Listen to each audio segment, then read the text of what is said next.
చాలామంది సినిమా నటీనటులు రాజకీయాల్లోకి వచ్చారు. కొంతమంది నేరుగా పార్టీలు పెట్టి పొలిటికల్ ఎంట్రీ ఇస్తే, చాలామంది అప్పటికే ఉన్న పార్టీల్లో చేరి ఎమ్మెల్యేగాను, ఎంపీగాను ప్రజాసేవలో దిగారు. బాలీవుడ్లో పెద్ద పెద్ద హీరోయిన్లకు కూడా కొన్ని జాతీయ పార్టీలు రాజ్యసభ సీట్లు ఆఫర్ చేస్తుంటాయి. అలా తనకు కూడా రాజ్యసభ సీటు ఆఫర్ చేసినట్లు ప్రముఖ బాలీవుడ్ బ్యూటీ ప్రీతి జింటా తెలిపారు. అయితే ఆ ఆఫర్ను ఆమె సున్నితంగా తిరస్కరించినట్లు తెలిపారు. అందుకు గల కారణాలు కూడా తెలిపారు. ప్రీతి జింటా బాలీవుడ్ను ఏలిన అలనాటి హీరోయిన్లలో ఒకరు.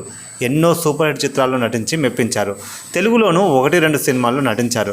వెంకటేష్, మహేష్ బాబుతో కలిసి స్క్రీన్ షేర్ చేసుకున్నారు. పెళ్లి తర్వాత నటనకు దూరంగా ఉన్న ప్రీతి తాజాగా లాహోర్ 1947 మూవీతో తిరిగి బాలీవుడ్లోకి రీ ఎంట్రీ ఇస్తున్నారు.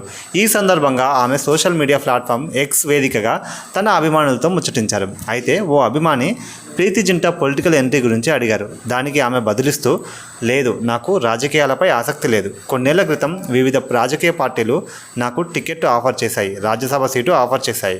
కానీ నేను వాటిని సున్నితంగా తిరస్కరించాను, ఎందుకంటే నాకు రాజకీయాలు తెలియదు అని ప్రీతి బదులిచ్చారు. గతంలో మీరు ఎదుర్కొన్న కొన్ని పరిస్థితులే మిమ్మల్ని రాజకీయాల్లోకి రాకుండా అడ్డుకుంటున్నాయా అని మరో అభిమాని ప్రశ్నించగా, ప్రీతి బదులిస్తూ, ఇండియాలో సోషల్ మీడియా ఎంత విషపూరితంగా మారిందో కామెంట్స్ని బట్టి అర్థం చేసుకోవచ్చు. నేను రాజకీయ నాయకురాలని కాదు, రాజకీయాలపై నాకు ఆసక్తి లేదు, నేను ఒక సాధారణమైన మహిళగానే ఉంటాను అని చెప్పుకొచ్చారు ప్రీతి జింటా.